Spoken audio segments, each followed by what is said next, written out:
Assalomu alaykum. Kuzatuvchilar, yana xudo xolasa navbatdagi katalogimizni proyektini chizib tugatdik. Bu katalogimiz zakaz asosida o'tib berilyapti. 500 kvadratga mo'ljallangan katalog. Gazli anodon katalog bu.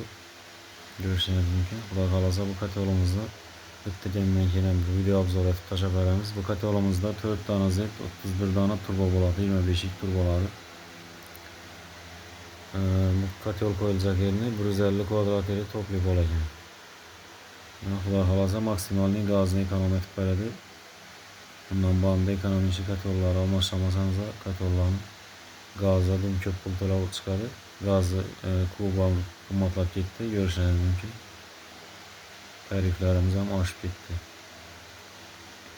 Kim uchun ekonomik katellar kerak bo'lsa, taslimatlarni qoldiramiz, murojaat qilaverasizlar.